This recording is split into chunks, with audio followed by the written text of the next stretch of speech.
What's up, musicologists? Welcome to Amari Music Talk. I'm Richard Cole. If you're new to the channel, welcome. If you're a long-time listener, welcome back. All right, now it's 2026. Hope everybody had a good 2025. I know for me, there's been some high points. There's been some low points. We lost some great people this past year. Of course, most that listen to this show and listen to the other Prince shows, one of our esteemed colleagues, friends, brother, we lost Ricky Wyatt. He's been on the show quite a few times. Was hoping to have him back on this year. But unfortunately, that's not going to be. But he will definitely always be here in spirit. So today, this show is definitely dedicated to him and his memory. My condolences once again to his family. So now he's with the ancestors. And, here we're going to continue to honor him with all the music that he loved, topics I'm going to cover on this show in memory of him. And if we just get like a little brief moment of silence for Ricky, we're going to take that now and then we'll resume the show.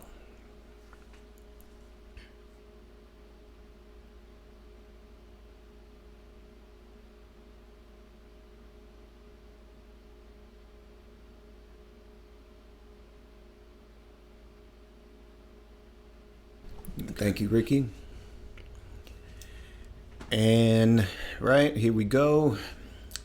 It's 2026. And this is the annual, what Prince releases should we expect this year? And it's not just Prince. There's been quite a number of artists. I'm actually going to fold this episode into part two of what I was going to call The Fans Aren't Listening. But it's kind of gone beyond that, really. Because it's so easy just to say, the Prince Estate, the Prince Estate, the Prince Estate's doing this or they're not doing this. But I think it's starting to speak to a larger picture with quite a number of artists. I think we've gotten so used to the box sets. Now, back in the day when we were listening to music in the 70s, 80s, box sets were a very rare thing, There weren't that many, but as you got into like maybe the later 80s into the 90s, that was, I would call, the first golden age of the box set. And, you would have things like, you would have things like, Bob Dylan, the Bootleg Series, volumes 1 through 3. You had James Brown's Star Time. You had, the Temptations, Emperors of Soul box set. Marvin Gaye, the Masters, 1963 to 1984. You had that as a box set. So those things, or if you had a box set, it would be just like a collection of that artist's catalog, but that was like the first golden age. So like in the 90s, that was the first golden age. Probably, I would say starting with the release of Sgt. Pepper, the box set. To me, that ushered in like the second golden age. And not long after, then we started getting, like with Prince as a box set. Kind of a shaky start, like Purple Rain doesn't really qualify as a box set. But once we started getting into 1999, Sign of the Times, Diamonds and Pearls, then that kind of fit in with that second golden age of the box set. Okay, so now, here we are, it's a post-pandemic world. the economy on a variety of levels. If you're succeeding in some areas, there are other areas that aren't quite making it, and money is tough all around. And so, the affordability of these box sets, the affordability of manufacturing box sets, it seems to be where it's not a viable, commodity. Now it's probably the start of the decline. Now, I don't think that the box set is going to go away tomorrow. I think there are some things that are definitely going, that have to be inevitable. Like starting with this year, we're getting a parade box set, not like the expanded edition of Around the World in a Day, but an actual box set. There's rumors that this had been prepared, as early as like maybe 2017 or maybe even 2016. So something like that definitely, I think, should come out, and hopefully this year.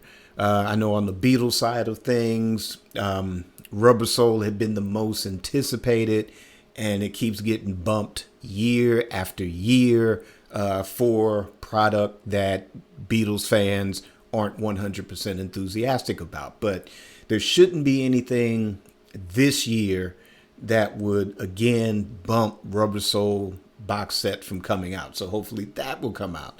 But getting back to the Prince releases, I know back last year at Prince Celebration, it was announced that, the plan was going to be a box set, a standalone release, a record store day release, and probably some other surprises. I know there's whispers of trying to bring back the NPG Music Club, which, I think would be a great idea.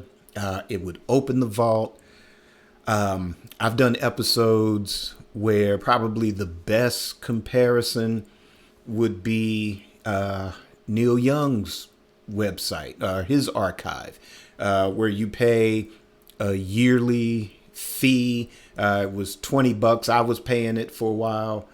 Then it had gone up to 30. I may revisit it one day. But like you pay that fee every year, then you have access to virtually everything in his vault. If you don't subscribe, of course, I haven't been on the site in a while, but at one point, like if you don't subscribe, you do get access to they'll post a free download or a free listening in its entirety of, say, like a certain live performance from the vault or something like that. So I hope that, the NPG Music Club would kind of follow that model to where fans can have that type of access. Let's see, Record Store Day. We had originally this one for Black Friday. Originally, the Prince Hit and Run on vinyl, I think, was supposed to come out for Record Store Day November, but now it's being it was going to be in wide release actually in a few more weeks on the 30th, to where there's vinyl versions of Prince Hit and Run Phase 1 and Phase 2. Originally, I did pre-order that, but I changed my mind on it. I went ahead and canceled it. My thing is like, it's not remastered or anything. There's no bonus tracks on it. I do have the CDs, which, the quality on those are good because they came out in, 2015. So, it shouldn't need a remaster, I don't think. To me, also, as I said on the previous episode, that to me, they're really just compilations.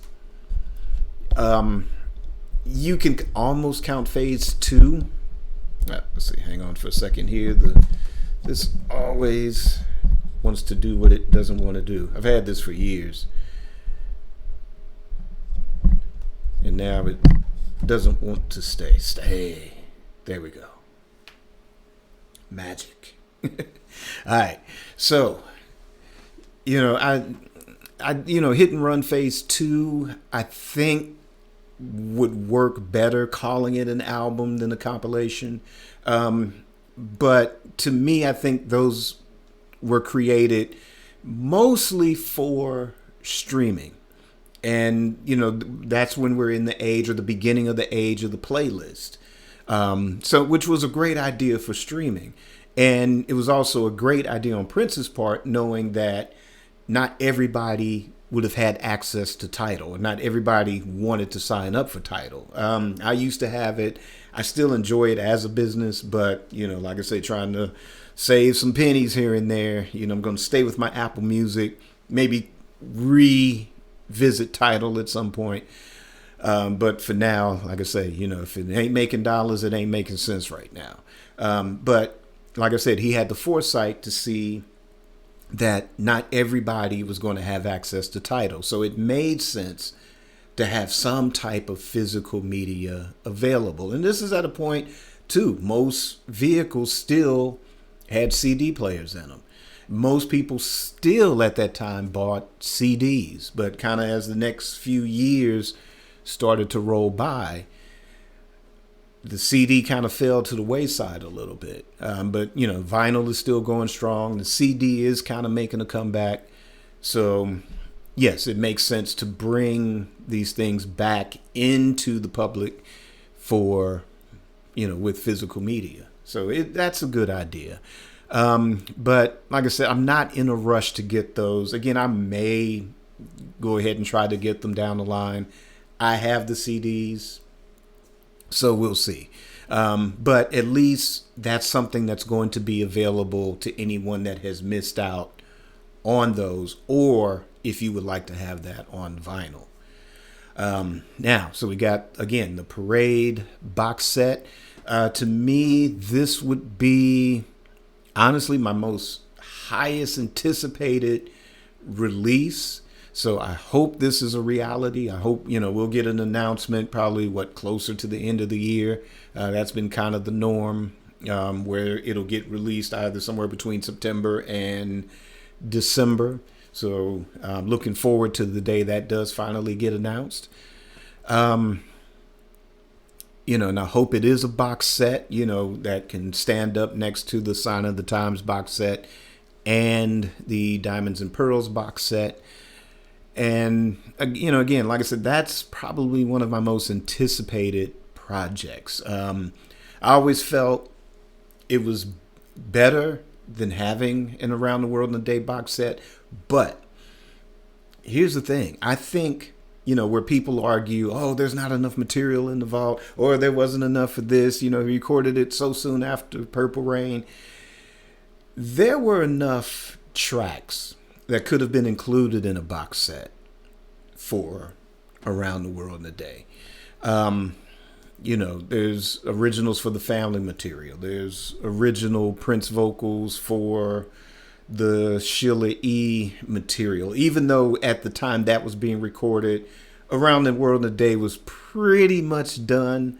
But my logic with box sets, and thanks to Dwayne Tudall's books, they provide great reference points. So where you would have, say, Purple Rain sessions officially ended, movies in the can, it's on its way to the theaters, the soundtrack is finished, it's being manufactured, distributed, and ready for release.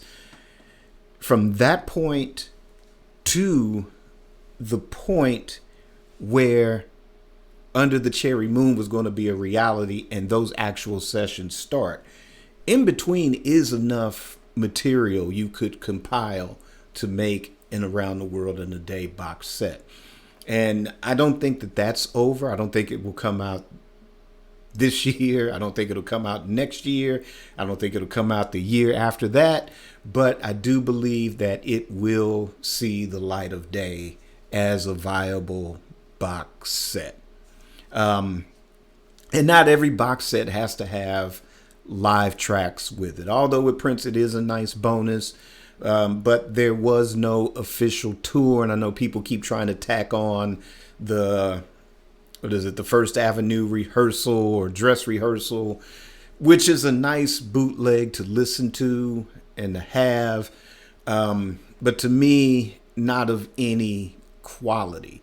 And it wouldn't make sense, although, no, it wouldn't make sense to tack on, say, something like the Purple Rain show in Atlanta, as great as that is. At this juncture, I think it would just make a perfect standalone release, whether it's Record Store Day, or just a standalone release period for wide release. I think that would be viable for that. So I don't think, not every box set needs a live show to go with it. Some things can be standalone as well. So, like I said, I don't think it'll be in the next few years. I think probably maybe at some point, especially if it looks like box sets will start to make a comeback, then yeah, I think again, there's enough material between when the Purple Rain sessions ended and the start of the Under the Cherry Moon sessions. There's enough viable material for an Around the World in a Day box set. Also for the Parade box set, that was an abundance of material. If you get a chance, if you look at the Polished Solid, D'Angela and Michael Dean, they do a great show. Celie is also a co-host on that show. Ricky was a recurring guest on that show as well. That's a great show to check out, especially if you own these two books back. There we go. Those two books back there, the Purple Rain and Parade or Sign of the Time sessions by Dwayne Tudall. It's great in-depth study, great inside baseball, inside sports that you'll get.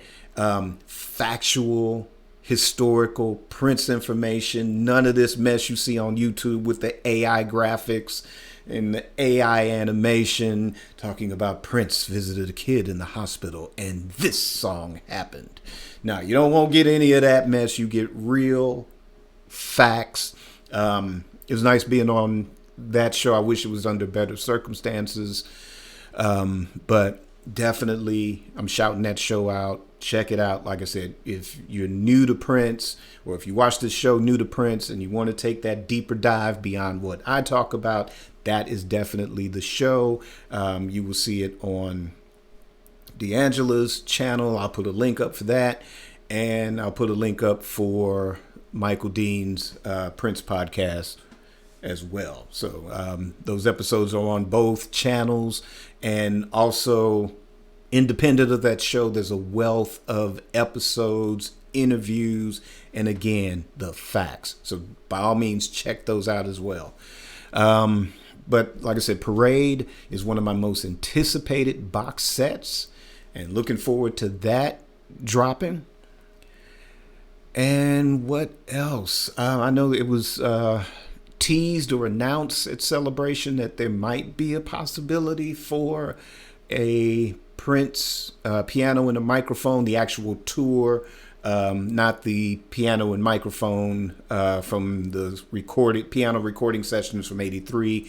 This is probably going to be a sort of hybrid of the best performances from his final tour. So that might be like a single standalone CD or double CD of that. Or what would be a cool box set would be a box set of the tour in its entirety, starting with the shows at Paisley Park and all the way to the last one in Atlanta. That would be a great box set to own. I know it's been in demand for years now, and if there isn't a completed or near completed final studio album, then this would be the thing to have as that sort of final piece of the Prince puzzle, even though after that there's still a wealth of material to look forward to as well. But I know, it is a nice thing to have. I would like to have that. And what would make this a great box set would be all of the anecdotes in between the songs. And I believe that they sort of differed from night to night. So I wonder, that in lieu of a biography, which we were going to get, but we only got 50 pages of Prince's handwriting, which I've always maintained. God, I wish they could find another 150 pages, tucked away somewhere. Or, as much as Prince was good at misdirection, maybe he did have this on, recorded some thoughts on a tape somewhere, that could expand the story, if it doesn't finish it. But I think given who Prince is or who he was, I think if you're going to get his life story, probably the most logical thing would be a piano and microphone tour, because he was at his most revealing during that tour. I mean, more than any interview we had gotten in the last, 10 years of his life. And all of that is certainly better than the mystery and the mystique, and again, the misdirection, which excited us, baffled us, and at times frustrated us as we were coming up as teenagers or college age, as Prince's music was unfolding in real time. It was cool at one level and frustrating on another, but it was nice to see him slowly become that open book over the years. And it really would have been refreshing to actually, see him at an age where all that mystique and all that mystery didn't matter. He was mature enough to be like, hey, that was me. This is what I did, and I'm laying it all out. And that would have been nice to see coming from him, but unfortunately that's not to be. But like I said, given who Prince was, this would be the most unique and original way to get his life story, would be through the entirety of that box set. So the state, if you're listening, make that happen. Make that happen. So other than that, I don't think that there were any other announcements. Shout out in the comments if there was something that you heard. I don't really jump on Twitter that much like I used to. So if the estate has said anything on Twitter, I didn't see it, but if anybody has, share those thoughts in the comments. Other than that, those are the things that I'm hoping would come out. I might do an in-depth of like the things I personally would like to see come out. So I might do that in another episode or two. But yeah, like I said, kind of folding this into the fans aren't listening. Like I said, I don't think that it's unique to Prince. I think the music industry as a whole, as streaming is getting a stronger foothold into things, we're at this age now where, we are kind of aging out of the market. It's a sad reality, but if any lessons are learned, it's time for living. Nothing's ever too late, to start or to try. We just got to keep taking our vitamins and, eating our vegetables and working out and staying in shape and listening to our doctor, or depending, sometimes maybe not listening to your doctor or whatever. But, it's time to just live for the moment and enjoy life. And I mean, if Prince was still here, we'd have none of these box sets, or these box sets would be a lot different than how we think. And, either way, we may be totally satisfied, or never satisfied. But, like I said, we just have to be grateful for what we have. But like I said, the sad reality is that we are kind of aging out of that market. And the challenge is how to cater this to the younger markets. I know there's a lot of controversy about when Doves Cry and Purple Rain were used in the final episode of Stranger Things. It's a show that I've been meaning to sit down and watch, and has never had a chance to sit down and watch it. I may have to start doing that at some point and get to that final episode. But, I don't know, many times on this show, I've said, the hardest thing in the world is to curate art. And if you are an artist where, the thing is, a lot of times artists are worth more not here than they are here, it's not an easy job. And a sad reality too, us artists aren't the greatest businessmen in the world either. Even though, Prince had Paisley Park and he did all of this and all of that. Yeah, and Paisley Park as a label and a studio could have been so much more. But it wasn't. It isn't. But at least it's still there.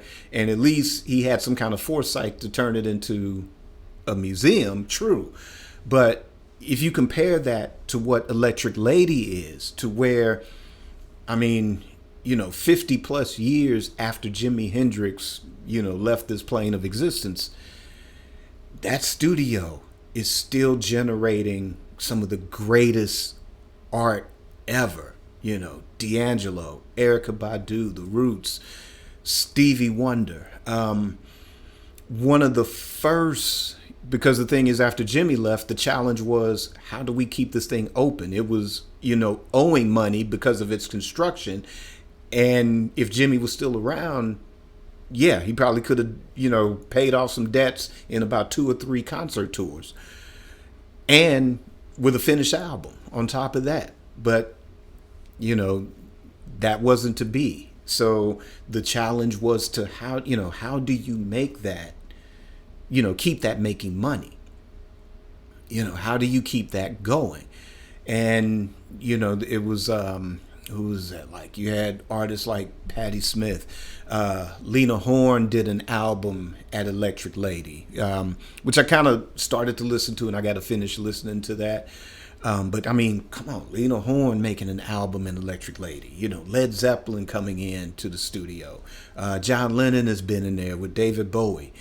Like I said, D'Angelo and Common, and, so many great albums in the 70s, 80s, 90s. Even today, artists are still going there to create art, which, on the one hand, I know Prince had his dreams of making that like a little Graceland, but think of the art that could have been made, that could still be made, with the right artists coming through there and recording. That's what I would have liked to see Paisley Park. I'm sure the museum's nice and everything, but I would have preferred it to be a viable studio. And he had it set up not just for records, but for films. Even. So I don't know the state of Minnesota's tax incentives for filmmakers. I know here for the last 10, 15, maybe almost 20 years, it sucks. And I think it's trying to turn itself around now. But I know Georgia, which is we kind of become the mecca for films, is starting to, they kind of changed some things tax-wise for incentives, and now it's falling apart. But you can still utilize that space to generate a significant amount of income for that. But all of that to say is that it's not the easiest job in the world. And again, it's easy to sit here and play armchair quarterback and say, oh, Prince wouldn't have wanted this, or this, or why are they selling it this way, or why are they selling it?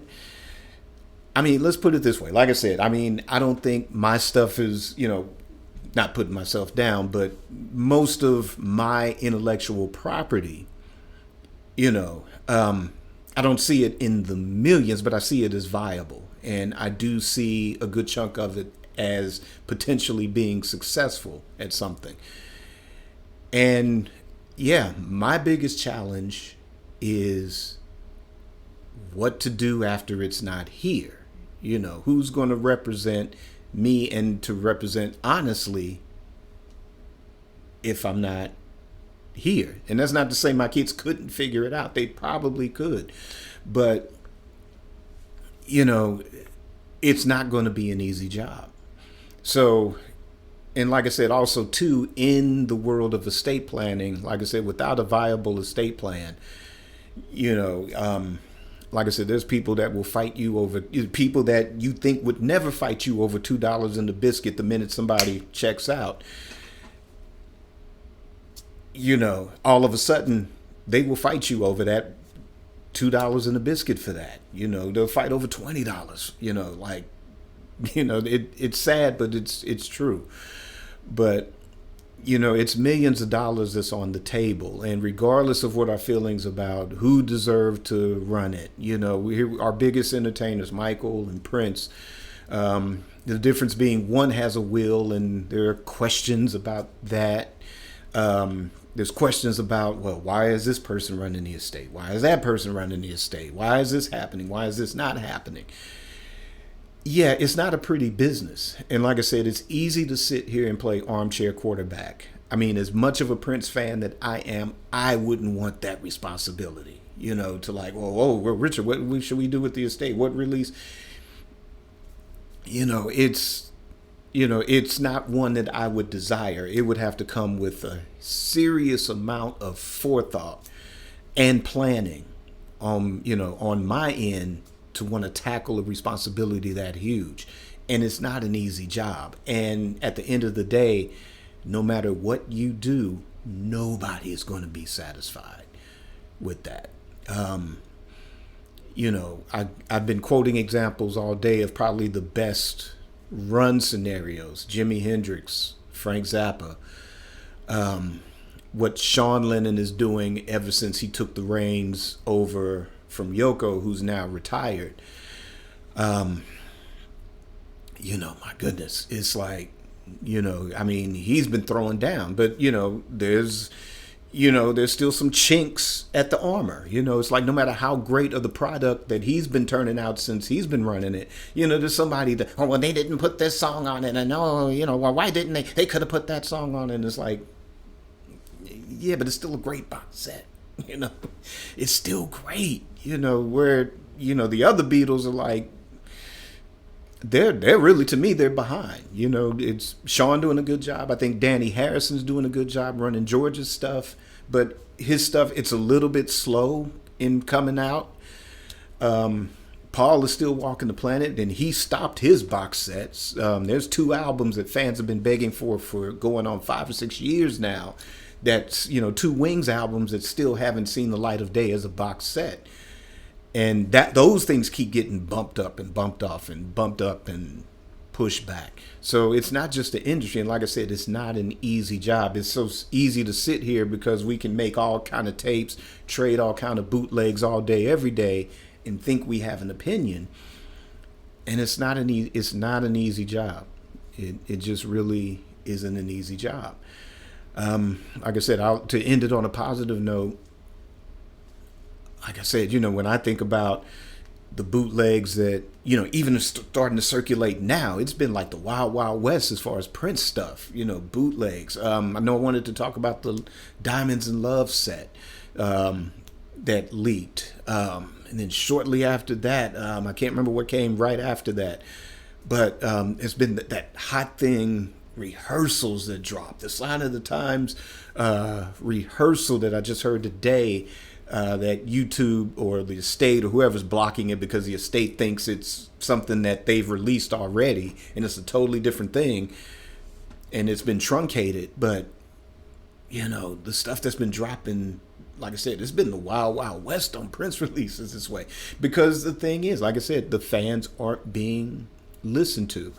I was watching Sean Lennon on not 60 Minutes, but it was a CBS morning, Sunday morning interview, both the one that aired, and then they have an extended interview that you can see on YouTube.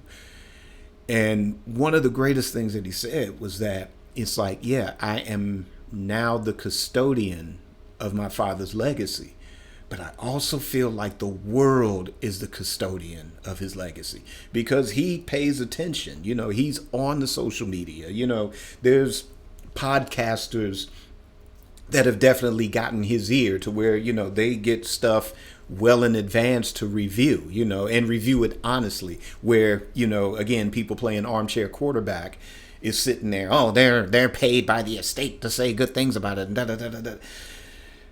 It's like, no, he's reaching out. He's listening to the fans. And it's like he's on the social media. And yeah, the overwhelming reaction has been amazing on these last few box sets that he's been in charge of. And, like I said, there's people that complain, but he gets that.